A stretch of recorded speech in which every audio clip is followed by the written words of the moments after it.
ആദ്യത്തെ മത്സരത്തിൽ ഒരു സമനില നമുക്ക് തോൽവി പോലെ നമുക്ക് അനുഭവപ്പെട്ടെങ്കിലും രണ്ടാമത്തെ മത്സരത്തിൽ അത് നമുക്ക് ആ തോൽവി നമ്മൾ പ്രാവർത്തികമാക്കി എന്ന് തന്നെ പറയേണ്ടിയിരിക്കുന്നു. കാരണം അതേ ഗ്രൗണ്ടിൽ തന്നെ അതേ പിച്ചിൽ തന്നെ എല്ലാമാണ് കളി നടക്കുന്നത്. എന്നിട്ടും ഒരു മാറ്റവും ഈ പറയുന്ന പോലെ യാതൊരുവിധ എന്താ പറയുക ഒരു പ്ലാനിങ്ങോ കാര്യങ്ങളോ ഒന്നും ഇല്ലാണ്ട് തന്നെ, പ്ലാനിങ് ഉണ്ടായിരിക്കാം പക്ഷേ എക്സിക്യൂട്ട് ചെയ്യുന്നതിൽ പാളിപ്പോയത് തന്നെയാണ് നമുക്ക് ഇവിടെ വീണ്ടും കാണാൻ കഴിഞ്ഞത്. കാരണം നമുക്കറിയാം രോഹിത് ശർമ്മ ഓപ്പണിംഗ് പാർട്ണർഷിപ്പ് ഒന്ന് ബ്രേക്ക് ആയാൽ തീരാവുന്ന കേസേ ഉള്ളൂ അല്ലേ. അത് അവർക്കും ഏകദേശം ശ്രീലങ്കയ്ക്കും ഏകദേശം മനസ്സിലായി കാണുമായിരിക്കും. ആദ്യത്തെ മത്സരത്തിൽ ശരിക്കും പറഞ്ഞാൽ നമ്മൾ തോൽവി ഏറ്റുവാങ്ങിയപ്പം നമുക്ക് പരിചയമില്ലാത്തൊരു പിച്ചാണ്, നമുക്ക് പരിചയമില്ലാത്തൊരു ഗ്രൗണ്ടാണ്. അതുപോലെ തന്നെ നല്ല രീതിയിലുള്ള ഒരു ഗ്രൗണ്ട് സപ്പോർട്ട് ശ്രീലങ്കയ്ക്ക് ലഭിക്കുന്നുണ്ട്. അത് എടുത്തു പറയേണ്ടതുണ്ട്. കാരണം അത്രത്തോളം പ്രതീക്ഷയിലാണ് അവരുടെ ആരാധകരുള്ളത്, ശ്രീലങ്കൻ ടീമുള്ളത്. അവർ അതിനു വേണ്ടിയിട്ട് അവർ ജയത്തിന് വേണ്ടിയിട്ട് അവർ അത്രത്തോളം അവർ ആഗ്രഹിക്കുന്നുണ്ട്. അതിനു വേണ്ടിയിട്ട് അവർ നല്ലപോലെ തന്നെ വർക്ക് ചെയ്യുന്നുണ്ട്. അത് അവർ ഗ്രൗണ്ടിൽ അത് അവർ കാണിക്കുന്നുണ്ട്. അത്രയും എഫേർട്ട് അവർ ഇടുന്നുണ്ടെന്നുള്ള കാര്യത്തിൽ യാതൊരു സംശയമില്ല. അപ്പോൾ അവർക്കൊരു ജയം ഈ പറയുന്ന പോലെ വേണമായിരുന്നു, അവർ അർഹിച്ചിരുന്നു എന്ന് തന്നെ പറയേണ്ടിയിരിക്കുന്നു. കാരണം അത്രത്തോളം എഫേർട്ടും അത്രത്തോളം പ്രതീക്ഷയ്ക്കും ആരാധകരുടെ ഭാഗത്തുനിന്ന് വരെ ഉണ്ടാകുന്നുണ്ട്. അപ്പം അത്തരത്തിൽ അങ്ങനെയുള്ളൊരു സിറ്റുവേഷനിൽ അവർക്ക് ജയം നല്ലത് തന്നെയാണ്. പക്ഷേ നമ്മളെ സംബന്ധിച്ചെന്ന് പറയുമ്പോൾ ആദ്യത്തെ മത്സരത്തിൽ ഈ പറഞ്ഞ പോലെ ഒരു പരിചയ സമ്പന്നതയും കാര്യങ്ങളും ഒന്നുമില്ല. നമുക്ക് വലിയ പരിചിതമല്ലാത്തൊരു ഗ്രൗണ്ടാണ്. അപ്പം അതിൻ്റെ ഒരു എന്താ പറയുന്നത് പ്രശ്നം മൂലമാണ് നമുക്ക് അങ്ങനെ ഒരു സമനില ആദ്യത്തെ മത്സരത്തിൽ ഏറ്റുവാങ്ങേണ്ടി വന്നത്.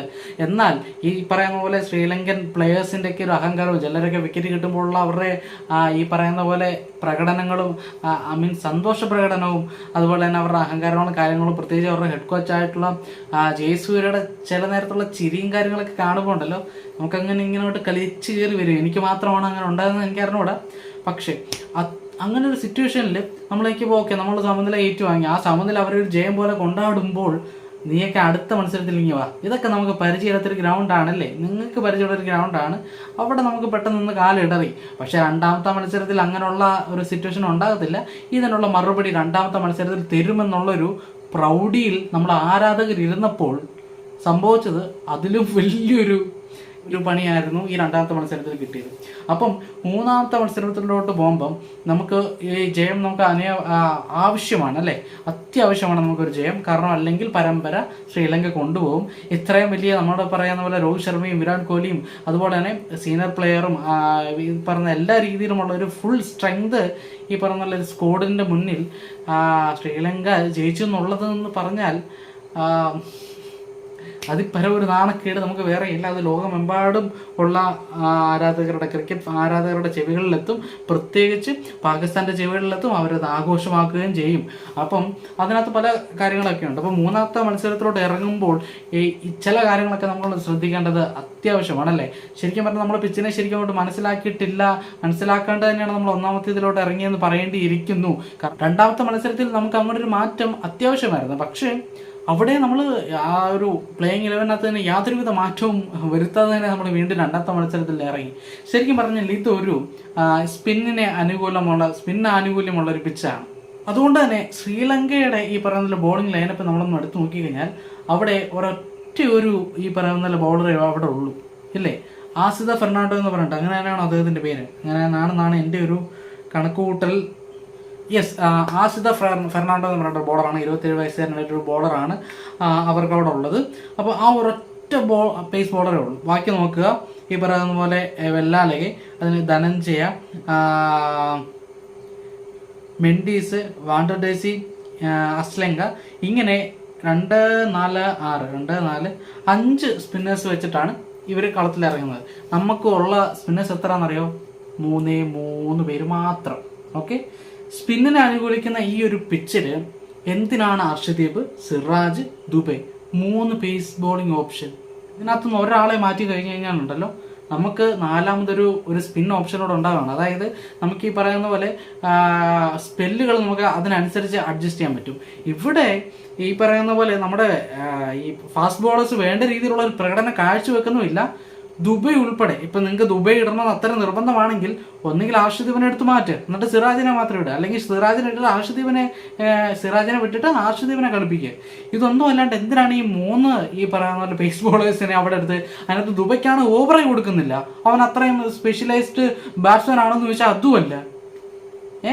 അവന് കാര്യമായിട്ട് യാതൊരുവിധ ഇൻവോൾവ്മെൻറ്റും അവന് കാണിക്കാൻ കഴിയുന്നില്ല. ബാറ്റിങ്ങിലും ദുഷ്കരമായിട്ടുള്ളൊരു ഒരു പിച്ച് തന്നെയാണ്.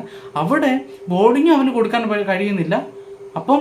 അപ്പം ഇതിനകത്ത് ശരിക്കും പറഞ്ഞാൽ ചെയ്യേണ്ട ഒരു കാര്യം എന്താണെന്നറിയോ, ശിവൻ ദുബെ ഇടണമെന്ന് വലിയ നിർബന്ധമൊന്നുമില്ല. ഇനി നിങ്ങൾക്ക് ശിവൻ ദുബെ വേണമെന്നുണ്ടെങ്കിൽ ഈ പറയുന്ന പോലെ ഫസ്റ്റ് പവർ പ്ലേയിൽ സിറാജിനെയോ അല്ലെങ്കിൽ ഏതെങ്കിലും ഒരു പേസ് ബോളേഴ്സിനെ അവിടെ മെയിനായിട്ട് ഇട്ടിട്ട് സിറാജിനെയും ദുബൈയും കൊണ്ട് എറിയിപ്പിക്കുക. അതല്ലെങ്കിൽ നമുക്ക് ഈ പറയുന്ന പോലെ അക്സറിനെ കൊണ്ടൊക്കെ പവർ പ്ലേയിൽ എറിയിക്കാൻ കഴിയുന്ന ഒരു താരം തന്നെയാണ്. ഇനിയിപ്പോൾ അതല്ല ബോളൊന്ന് പഴകിയതിന് ശേഷമാണ് ഉപയോഗിക്കേണ്ടതെങ്കിൽ അവിടെ ശിവൻ ദുബെയൊക്കെ നമുക്ക് ഉപയോഗിക്കാം അല്ലേ. ആ ഒരു പ്രഷർ സിറ്റുവേഷൻ അങ്ങനെ ഹാൻഡിൽ ചെയ്യുമ്പോഴത്തേനും ദുബൈക്ക് അത്ര വലിയ അടി കിട്ടാനുള്ള സാധ്യതയൊന്നുമില്ല. കാരണം അത്ര നല്ലപോലെ തന്നെ എറിയാൻ ഒരു കഴിവുള്ളൊരു താരം തന്നെയാണ് ശിവൻ ദുബെ. അപ്പം അവിടെ നമുക്ക് ഈ പറയുന്ന പോലെ അർഷദീപിനെ ഒരു പേസ് ബോളേഴ്സിനെ മാറ്റി കഴിഞ്ഞാൽ അവിടെ റിയാൻ പരാഗിനെ എടുത്തിടാനുള്ള ഓപ്ഷനുണ്ട്. റിയാൻ പരാഗ് നല്ല രീതിയിൽ തന്നെ സ്പിന്നിനെ കളിക്കുകയും അതുപോലെ തന്നെ ആദ്യത്തെ ഈ പറയുന്ന പോലെ T20 സീരീസിൽ അവൻ്റെ ബോൾ എത്രത്തോളം അപകടം വിതച്ചതാണ് നമ്മൾ കണ്ടതാണ് അല്ലേ. അപ്പം അവനെ പോലൊരു പ്ലെയറിനെ അവിടെ ഇരുന്നിട്ട് അവൻ നല്ല രീതിയിലുള്ള ഒരു ബാറ്റിംഗ് ഈ പറയുന്ന പോലെ ഒരു ഓൾറൗണ്ടറാണ് അവൻ റിയാൻ പരാഗ്. അത്തരത്തിലൊരു ഓപ്ഷൻ കൈവച്ചിട്ട് എന്തിനാണ് ഈ 3 പേസ് ബോളേഴ്സിനെ കളിപ്പിക്കുന്നത്? 3 പേസ് ബോളേഴ്സും 3 സ്പിന്നേഴ്സും. എന്നിട്ട് രോഹിത് ശർമ്മ തന്നെ പിന്നെ 2 ഓവർ എറിയേണ്ട ഒരു സിറ്റുവേഷനിലോട്ട് വന്നു. എന്തിനാണ് റിയാൻ പരാഗിനെ പോലൊരു താരം അവിടെ ഇരിക്കുമ്പോൾ അദ്ദേഹത്തെ എടുത്ത് ഉപയോഗിക്കേണ്ടതാണ്. അപ്പം തീർച്ചയായിട്ടും ആ ഒരു മാറ്റം തീർച്ചയായിട്ടും അത്യാവശ്യമാണ്. ഒന്ന് ശിവൻ ദുബെ മാറ്റുക, എന്നിട്ട് അർഷദീപിനെ സിറാജിനെ മാത്രം ഇടുക. ഇനി അതല്ലെങ്കിൽ അർഷദീപിനെ സിറാജിനെ അല്ല ഒരാളെ മാറ്റിയിട്ട് ശിവൻ ദുബെ നിലനിർത്തിക്കൊണ്ട് തന്നെ റിയാൻ പരാഗിനെ കൂടി ടീമിലോട്ട് കൊണ്ടുവരിക. കാരണം അതൊരു സ്പിൻ ഓപ്ഷനും കൂടെ നമുക്കാകും. ഈ പറയുന്ന പോലെ സ്പെല്ലുകളൊക്കെ നമുക്ക് ചേഞ്ച് ചെയ്യാനായിട്ടും അത് വളരെയധികം ഗുണം ചെയ്യും ഈ പറയുന്ന പോലെ രോഹിത് ശർമ്മയ്ക്ക്. അല്ലെങ്കിൽ റൊട്ടേഷൻ കൊണ്ടുവരാനായിട്ട് വളരെയധികം ഗുണം ചെയ്യും. അപ്പോൾ ഇത്രയും നല്ലൊരു സ്പിന്നിങ് പിച്ച് അവിടെ ഉള്ളപ്പം എന്തിനാണ് ഈ പേടിക്കുന്നത്? രോഹിത് ശർമ്മയ്ക്ക് ബോൾ അറിയാമെങ്കിൽ എന്തുകൊണ്ട് റിയാൻ പരാഗിന് അവസരം കൊടുത്തുകൂടാ? അത്രയും നല്ലൊരു ബോൾ ചെയ്യുന്ന ഒരു താരം തന്നെയാണ് റിയാൻ പരാഗ്. ഇത്രയും വലിയൊരു മണ്ടത്തരം ചെയ്തിട്ട് പിന്നെയും കളി തോറ്റുകൊണ്ടിരിക്കുകയാണ്. അപ്പോൾ 3ാമത്തെ മത്സരത്തിലെങ്കിലും നമുക്ക് അത്യാവശ്യമാണ് ജയം. അതുകൊണ്ട് 3ാമത്തെ മത്സരത്തിലെങ്കിലും റിയാൻ പരാഗിനെ കൊണ്ടുവരിക എന്നുള്ളത് അത്യാവശ്യം എന്ന് പറഞ്ഞാൽ അത്രയും അത്യാവശ്യമാണ്. ഞാൻ ഈ പേസ് ബോളേഴ്സിനെ കളിപ്പിക്കുന്നുണ്ടുള്ള പ്രശ്നം എന്താണെന്ന് മെയിനായിട്ട് ഞാൻ കാണിച്ചു തരാം. ആദ്യത്തെ മത്സരത്തിൽ ശ്രീലങ്ക ബാറ്റിംഗ് കിട്ടിയിട്ട് അവർ 230 റൺസ് എടുത്തു. ഇതിൽ സിറാജ് 8 ഓവറിൽ 36 റൺസിന് 1 വിക്കറ്റും, ഹർഷദീപ് 8 ഓവറിൽ 47 റൺസിന് 2 വിക്കറ്റും, ശിവൻ ദുബെ 4 ഓവറിൽ 19 റൺസിന് 1 വിക്കറ്റും എടുത്തു. ഈ കളിയിൽ അത്യാവശ്യം 1-2 വിക്കറ്റൊക്കെ വെച്ചിട്ട് ഓരോരുത്തർക്ക് കിട്ടിയിട്ടുണ്ട്. പക്ഷേ ടോട്ടൽ നോക്കുമ്പം 20 ഓവറിൽ 102 റൺസാണ് ഇവർ വിട്ടുകൊടുത്തിരിക്കുന്നത്. ബാക്കിയുള്ള 4 സ്പിന്നേഴ്സും കൂടെയാണ് ബാക്കി ഈ പറയുന്ന പോലെ 130 റൺസ് കൊടുത്തത്. ഇവർ 3 പേരുടെ ചേർന്നിട്ട് 102 റൺസും കൊടുത്തു. വലിയ വ്യത്യാസമൊന്നും അല്ല എങ്കിൽ പോലും ഇവരുടെ ഈ ഒരു പേസ് ബോളർ പ്രത്യേകിച്ച് ഹർഷദീപിനെ കേട്ടോ 8 ഓവർ 47 റൺസാണ് വിട്ടുകൊടുത്തത്. ഈ ഒരു സിറ്റുവേഷനിൽ ഈ പറയുന്ന അവിടെ ഒരു സ്പിന്നർ ആണെങ്കിൽ ഈ 47 പകരം ഒരു 30 റൺസായിട്ട് അവിടെ കുറയും അല്ലേ. അങ്ങനെ വരുമ്പോൾ 17 റൺസെങ്കിലും നമുക്ക് അറ്റ്ലീസ്റ്റ് നമുക്ക് സേവ് ചെയ്യാൻ പറ്റും. അങ്ങനെ വരുമ്പോൾ 230 എന്നുള്ളൊരു സ്കോർ 217 എന്നൊരു സ്കോറിലോട്ട് ഒതുങ്ങും ആണേ. അപ്പം അത്രയും നല്ലൊരു വ്യത്യാസം അവിടെ ഉണ്ടാക്കുന്നുണ്ട്. ഇനി 2ാമത്തെ മത്സരത്തിലോട്ട് വരുമ്പം സിറാജ് 8 ഓവറിൽ 43 റൺസാണ് കൊടുത്തിരിക്കുന്നത്. അതുപോലെ തന്നെ അർഷദീപ് 9 ഓവറിൽ 58 റൺസ്, ശിവൻ ദുബെ 2 ഓവർ എറിഞ്ഞു 10 റൺസും കൊടുത്തു. ഇവരുടെ 19 ഓവറിൽ 111 റൺസാണ് വിട്ടുകൊടുത്തത്. ബാക്കിയുള്ള 4 ബോളേഴ്സും കൂടെ ചേർന്നിട്ട് ഈ പറയുന്ന പോലെ 129 റൺസും കൊടുത്തു. ഒന്ന് ആലോചിച്ച് നോക്കുക. ഇവരെ എന്തിനാണ് ഹർഷദീപ് സിംഗിനെ എന്തിനാണ് ഇട്ടേക്കുന്ന? ഹർഷദീപ് സിംഗിനെ 58 റൺസാണ് കൊടുത്തിരിക്കുന്നത്. അവിടെ ഒരു സ്പിന്നിനാണെങ്കിൽ 58 റൺസ് പോവോ? എങ്ങനെയൊക്കെ കളിച്ചാലും കൂടി മാക്സിമം പോയി കഴിഞ്ഞാൽ 40 റൺസ്. അതിനെ മണ്ടയ്ക്ക് സ്പിന്നിന് എടുക്കാൻ പറ്റത്തില്ല ആണേ. അങ്ങനെ വരുമ്പോഴും 18 റൺസാണ് ഇവിടെ നമുക്ക് ചുരുക്കാൻ കഴിയുന്നത്. അപ്പോൾ ഈ പറയുന്ന പോലെ അർഷദീപ് സിംഗിനെയോ സിറാജിനെയോ ഇവന്മാരെ എല്ലാവരും കൂടെ കളിപ്പിക്കാതെ മാക്സിമം സ്പിന്നേഴ്സിനെ കളിപ്പിക്കുക. മാക്സിമം സ്പിന്നേഴ്സ് എന്ന് പറയുന്നത് ഇനി റിയാൻ പരാഗും കൂടെ ഉള്ളൂ ടീമിൽ. അറിയാൻ അത്രയും ഒരു സ്പിന്നറിനെ അവിടെ വെച്ചിട്ട് എന്ത് കാര്യത്തിനാണ്? ശിവൻ ദുബെ ആണെങ്കിൽ അത്യാവശ്യം നല്ലപോലെ ബാറ്റ് ചെയ്യുന്ന പോലും ഇല്ല. അദ്ദേഹത്തിനെ കൊണ്ട് ബോളിംഗ് ചെയ്യിപ്പിക്കുന്നില്ല. 1-2 ഓവർ എറിഞ്ഞാൽ എറിഞ്ഞെന്നായി. ഈ അർഷദീപ് സിംഗിനെ എടുത്ത് മാറ്റിയിട്ട് ഈ പറയുന്ന റിയാൻ പരാഗിനെ അവിടെ ഇട്ട് കഴിഞ്ഞാലുണ്ടല്ലോ ഏറ്റവും മുതലാണ്. അതുപോലെ തന്നെ ഇന്ത്യയുടെ ഈ മിഡിൽ ഓർഡർ ബാറ്റ്സ്മാൻമാരോടെ കളിച്ചാലേ പറ്റത്തുള്ളൂ. വേറെ ഒന്നും നോക്കിയിട്ട് കാര്യമില്ല. ഈ പറഞ്ഞ രോഹിത് ശർമ്മയുടെയും ഗില്ലിന്റെയും ഈ ഓപ്പണിംഗ് പാർട്ണർഷിപ്പ് കഴിഞ്ഞ് കഴിഞ്ഞാൽ ചീട്ട് കൊട്ടാൻ തകരുന്ന പോലെ ഉണ്ടല്ലോ, തരിപ്പണമാണ്.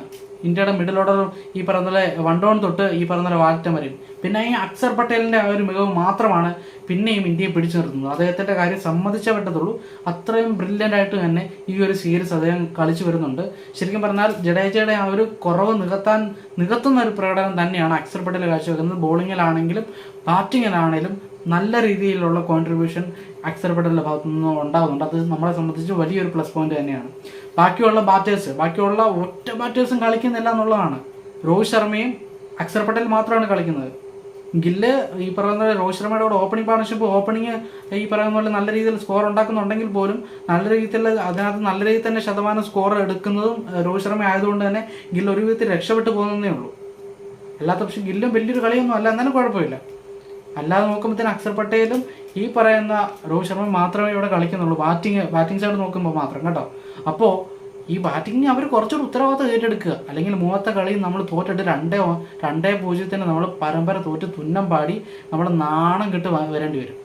ആ ഒരു ഇത് ഇല്ലാണ്ടാക്കാനായിട്ട് മാക്സിമം ശ്രമിക്കുക. ഈ പറയുന്ന മാറ്റം തീർച്ചയായിട്ടും അടുത്ത പ്ലേയിങ് ലെവലിൽ ഉണ്ടാക്കുക, അത് അത്യാവശ്യമാണ്. അപ്പോൾ എന്തായാലും നമുക്ക് നോക്കാം അടുത്ത പ്രാവശ്യം അവരെങ്ങനെയാണ് പ്ലേയിങ് ലെവൽ ഉണ്ടാക്കുന്നത്. റിയാൻ പരാഗ് വന്നിട്ടില്ലെങ്കിൽ 100% നമ്മൾ 8 നില പൊട്ടും എന്നുള്ള കാര്യത്തിൽ ഉറപ്പാണ്. അപ്പം അത് പ്ലേയിങ് ലെവൻ എങ്ങനെയാണ് മത്സരത്തിന് ശേഷമുള്ള റിവ്യൂ ആയിട്ടും ഞാൻ എന്തായാലും വരുന്നതായിരിക്കും. നമുക്ക് അത്തരത്തിലുള്ള ഒരു വീഡിയോ ആയിട്ട് വീണ്ടും കാണാം.